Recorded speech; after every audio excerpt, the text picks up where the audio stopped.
We are at the movies with Tim Sika, and he has joined us with so many good movies this week. Hi, Tim. Hi, Kim. Boy, it just seems that, the time is just going by so fast. It seems like we just did this, right? At least it is to me. It Weeks seems are like we just whipping talked. by. The weeks are whipping by. I think somebody needs to make a movie about the orange lobster peaches, Right? Love Yeah, her. Yes, I yeah. agree. Or an animated movie at least. I I mean, will. doesn't she sounds like a great idea for a movie to me. I bet there's going to be an orange lobster documentary. Yeah. It's Mm-hmm. fascinating. That story's fascinating. Yeah, That's right. absolutely. Yeah. So, you have Yes. some movies for us this week, and I have to tell you that the first movie on your list, I was so excited to see that you're reviewing this. I get a text from my mom yesterday who had Ah, such a good time when I took her to see the movie that you recommended, Thelma, that she yeah. wants to go back to the movies and have another movie date night. So she said, "Let's Ah. go see This Ends With Us." So tonight at 5:30, I'll be at the movies in Petaluma seeing This Is Us. So I can't wait to see what you have to say.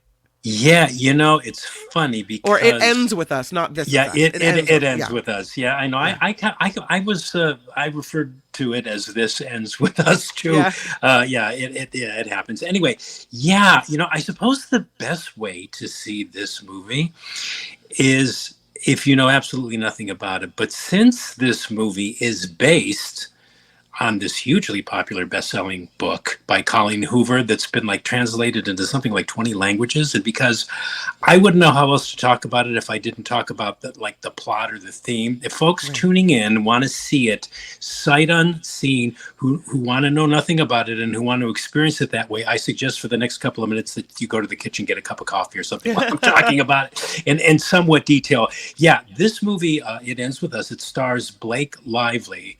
There she is on the poster there, and it's directed by and co-stars Justin Baldoni. He's in it and he directs it. And I'll just cut to the chase. This, at first, we're kind of led to believe it's going to be a kind of like a rom-com, Okay. kind of like a Hallmark romantic drama, but it gradually evolves into this tale about breaking the cycle of domestic abuse and a kind of Oh. exploration of generational trauma that results from that abuse. Now, before people start thinking, oh, God, I don't want to go see that, let me just say, first of all, Blake Lively plays a woman whose father horribly abused her mother, but the abuse was never acknowledged. It was always Mm. swept under the carpet. And when her father dies, she returns to her hometown for the funeral and is asked by her mother to give the eulogy, right? Which she says, I mean, it's clear this woman doesn't want to do this, but her mother says, well, just think of 5 things about your dad that were commendable, which of course she couldn't bring herself to do Oh. because she's still living in the shadow of what her father did to her mother for years, and the fact that her mother just kind of acquiesced to that. But anyway, I like this film very much. It's uncomfortable. You can see where it's leading the audience. It does so really subtly, but if you're hoping that what you're seeing gradually unfold on screen is not what you think it is. But the way they do this, the way this movie is directed, it kind of puts you in the place of the person who will eventually be abused, but presenting it this way, it gives you an idea of how this could happen to somebody, like unbeknownst to them that it's actually like happening and unfolding. Yeah. How a woman in this case could fall into this trap.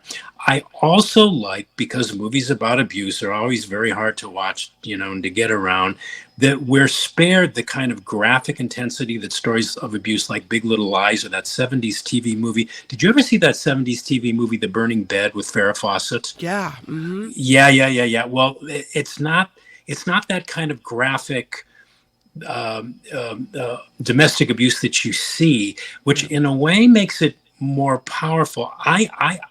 I also think this movie might be controversial for victims of spousal abuse in that it appears to be slightly, maybe somewhat sympathetic to the abuser, and it was directed by a man. But while that could be a takeaway, the film never condones abusive behavior of any kind, and the title reflects the kind of behavior that's required of a woman, or anyone for that matter, who happens to find themselves caught up and feeling trapped in any kind of codependent abuse situation, to stop the cycle. It's about, this movie is about ending the cycle of abuse. It ends with us. And it was based on a book by a woman who actually experienced this. So it's a good movie. Lively is great. Baldoni is excellent. Jenny Slate is Lively's best pal, is terrific. It's a sensitively directed movie. It does employ a number of romance tropes and cliches, but they're employed for a reason. They want to pull you in to this story. And by using those tropes, the director gets you where he wants to take you. The film's PG rating meant stomachable, but still harrowing abuse scenes. It's well directed. You get pulled in. It's never boring. There are some unexpected twists. And Blake Lively, who should be starring in more movies, is quite fascinating to watch. And it's provocative as well. So I recommend it. And it's a little queasy, but it's tastefully done to where you can take it in and leave with, I think, a new kind of insight on the dynamic, the psychological dynamic that happens between an abuser and the abused. It's a very good movie. Excellent movie. Really surprised that you say it has a PG rating, given the subject matter and content. Actually, it's you know what? I did say PG, and I meant PG-13. Oh, so, okay, that makes more sense. Yeah, PG is a little like for the family. Yeah. Now, I think I saw it at a preview screening, and there were a number of teenage girls there who really got into the movie. So I think it's designed for young women, not too young, but young women, maybe to look for the signs. Good. Excellent. So the girls, the young women that were there, really enjoyed it. They were very moved by it. They applauded at the end. So I think trying to take Julia tonight as well. Good. Yeah. You know what? I think seeing it with your daughter seeing it with her mom, I think would be a good experience. It's good. Because you wonder, the question I have always wondered, just as someone who hasn't gone through this, thank God, is that why would you stay? Why would you put yourself through it? So to have the questions answered, but also to have young women be able to see this and be able to, recognize signs coming. I think that's really positive. That's a positive message in my book. Yeah, and if you don't, I think it's known what this movie's about, because apparently the book was so popular. Well, that's why we're going to see it, because my mom read the book. So yeah. And if your mom enjoyed the book or liked the book, I think she'll love the movie, because it's really interesting. If you don't know, and I really didn't, I made it a point not to, and I hadn't really heard of the book either, but watching it, when I think back, I'm going, oh yeah, there was a sign there. But because I thought it was going to be a romantic drama, which it kind of was, I didn't see those signs. I saw those signs, but I didn't make them mean anything. It's really well done. It's a well done film. Awesome. Yeah. Looking forward to it. Good. Yeah. How about this one, Borderlands? Yeah, this is yet another attempt by Lionsgate, in this case, to inaugurate a motion picture comic book franchise, basically by copying all of the other motion picture comic book superhero franchises. It's called Borderlands. And this movie borrows from every superhero franchise movie you can mention or even think of. Most obviously, Guardians of the Galaxy. It seems like an inferior Guardians of the Galaxy. And how they got Cate Blanchett to star in this is anybody's guess. Maybe I suspect they met her price, or her agent said, everybody else is doing these, you should really do one too, right? But Cate Blanchett stars as this double Academy Award-winning actress. Cate Blanchett stars in this movie, and she plays this outlaw, badass bitch who's really, she really is self-proclaimed. She's contracted to return to her home planet of Pandora, original Pandora. I know, really, you think that they would have found a better name, right? But anyway, she's contracted to find the missing daughter of, we are told, one of the most powerful men in the universe. And once there, she forms this alliance with a team of misfits. The most annoying being this robot called Claptrap. Anyway, it's really annoying. Anyway, it's based on a video game series, this movie. It's directed by Eli Roth, who's the writer-director of the Hostel horror franchise, and most recently that really grisly horror movie, Thanksgiving. He seemed an odd choice to helm this type of project. But anyway, this is, there's no getting around it. This is a noisy, derivative, uninteresting, occasionally obnoxious, endless. Even at an hour and 40-something minute runtime, it felt really long, but it was not a long movie. It's a series of CGI effects, sequences, fights, chases, explosions, shoot-em-ups. You just sit there glassy-eyed that even the great Cate Blanchett couldn't save, which, it also felt very market tested within an inch of its life and very corporate driven, very corporate tampered with. The studio, I read, it's funny, I felt that while I was watching it, and then I did some research after, and apparently the studio wanted reshoots. So another director, Tim Miller, was brought in to do those, which makes you wonder if this final cut was even remotely close to Eli Roth's original conception. Anyway, that's a whole nother conversation. I think even those fans of comic book movies, but especially those who may be suffering a bit of superhero movie fatigue, are going to dismiss this for the uninteresting, lousy, and tiresome movie that it is. It's really bad. It's just bad. It's a bad movie. Borderlands. Not recommended. Not recommended. I mean, I think superhero fans will go see it anyway, but from the reviews this is getting and from some of the reactions I've seen on Twitter about this movie, because I thought, is it me? I can't always see clear-eyed about these superhero movies because I see so many of them, and I thought, this is really, really terrible. And I went online and all that was confirmed by the fans, and the critics are roasting this movie big time. Yeah. Let's go to Cuckoo. Cuckoo, yeah. So aptly titled, Kim, because this movie, this horror movie, this psychological horror thriller is totally nuts, crazy, bonkers, cuckoo, like its title. It's so aptly titled, Cuckoo. And Kim, this is interesting. I couldn't decide when I was watching this. I kept going back and forth whether I really liked this movie or I loathed it, or whether it was a good movie or a total piece of garbage. But having sat on it for a while, I'll get to that. Anyway, it's written and directed by a German filmmaker called Tim Sika, and it's basically about this teenager played by Hunter Schafer, who's in the poster there. She's in the HBO teen drama series Euphoria. Okay. It's another binge on my list. I've never seen the show, but that's what she's known for. And the plot is she moves into this resort hotel in the Bavarian Alps with her dad and his new wife and daughter, which is run by this weird German guy played by Dan Evans. And soon afterwards, after that move-in, all sorts of bizarre, strange, inexplicable, and weird things happen. And, good on you if you can make sense of it all. Thinking back on the experience of watching the movie-going experience, what I found most interesting about it, this story, was that while on the surface it made no sense, I'm going, what is this? Who are these people? Who is this witch? What is this guy doing? Is he tampering with their heads? What the hell is going on? Thematically, it has something to do with people behaving like a certain species of birds, in this case, the cuckoo. Okay. While on the surface, it made no sense whatsoever. It was really easy to follow.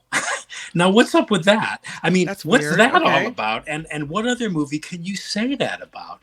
I mean, I followed it in the sense that I was engaged, I was watching it, I was never bored, but it didn't make any sense. Those two things seem incompatible, right? But they coexisted in this movie. This is a weird. I want to say thank you, future Vice President Tim Walz, for the weird, weirdly mesmerizing, but ultimately nightmarish head scratcher of a movie that's, because it's so uniquely presented, is also a really effective psychological horror thriller that plays with your mind in a way that makes you think, is this what like films are like moving towards? Is this a new language of cinema? It was almost as if a movie like Cuckoo demands that another criteria for reviewing it has to be developed and adopted, because narratively, this is probably one of the most incomprehensibly frustrating movies I can ever recall sitting through. But it's also the kind of movie I would love to show to a class of aspiring filmmakers, and then to follow it up with a discussion and a series of questions like, well, what did you see? What do you think this was about? Explain what the hell it was. That you make me want to go see it, actually. You thought you saw. So from a conventional standpoint of film criticism, I'd say shakily, trying to summarize this, is that narratively Cuckoo is completely bonkers, but it's also a kind of singular triumph of directorial mood, mystery, surprise, tension, confusion, atmosphere, which I have to enthusiastically recommend because I've never seen a movie like this. And talking about this movie is very hard to do, especially to those who haven't seen it. But even those who have seen it, it's still very hard to talk about because it's just in a class by itself. And for that reason alone, is a must see. I mean, I'm recommending this to friends of mine. Say, go see this movie and then let's talk, because it's a head scratcher, but it's also mind blowing, and it is terrifying. It's like a nightmare. Maybe that's what it reminded me of, like a nightmare. You know how when you have a nightmare and it makes sense when you're dreaming, but then if you try to recall it to tell people, it's like dream logic. It makes sense when you're dreaming it, but when you're trying to explain it, it kind of doesn't make that much sense at all. Maybe that's what they were going for. Maybe you just figured it out. Maybe I just figured it out. See, it's good I talked to you, because right. yeah, right. So anyway, that's Cuckoo, and it's playing in theaters. And again, I saw it with an invited audience, and it's one of the few movies I've seen in recent years where when it was over, you could actually hear people murmuring and talking and scratching their heads and going, "What?" They didn't leave at the end credits. They sat there affected by what they saw, and then they started talking about it. Some people loved it, some people hated it. Yeah. The people that seemed to hate it were starting to be convinced that maybe they just didn't get it because the person they were with loved it. Right. Really interesting movie. Really, really interesting movie. So horror's not my jam, you know that. I know. But you make me want to see it, because the movies like that make you think, and you're still sitting there in the dark after the credits have rolled and the lights are coming back on, and you can still popcorn's all over the floor, but you're sitting there involved in this discussion with the people that you're with, and you don't want to go home afterwards. You want to go out for ice cream and keep talking about it. That's a good movie. That's a good movie. And you mentioned the popcorn thing. I noticed there were a lot of buckets of popcorn that were like only half eaten, and they were just left in the aisle. So I don't know what that means, but maybe it just means they had too much to eat for dinner. I don't know. Was it gross and gory or something? Not particularly. No, okay. I don't. Let's just say I don't remember it as being gross or gory. Okay. It was just a mind F. I don't want to use the F word. It was a mind F movie. Yeah. All right. So that's Cuckoo. Yeah. Let's move on to this one. Elizabeth Taylor, The Lost Tapes. Yeah. Who doesn't love Elizabeth Taylor? Who amongst the after party crowd still listening doesn't love Elizabeth Taylor? Anyway, she is arguably the most famous movie star of all time. Okay, so this is a definite watch for Elizabeth Taylor fans. I'm one of them. Movie fans and anybody interested in movie history. It's called Elizabeth Taylor, The Lost Tapes, which we are told are drawn. These are tapes of her talking from interview sessions between Taylor and journalist Richard Merriman as research for a book that I guess he was going to write. I don't know if he ever wrote it. And that the recordings began in 1964 when Taylor was at the height of her fame. I don't know if people under 30, well, I don't know, they wouldn't. People under 30 would know just how insanely famous Taylor was. She was like this rock star. She couldn't leave her apartment. She couldn't go out without being besieged. Paparazzi they would masquerade as priests to get into her apartment, or they would masquerade as like, plumbers, claiming they had something to fix just so that they could get in and get a photo of her. That she was that famous. Anyway, so this is Taylor's story told in her own words.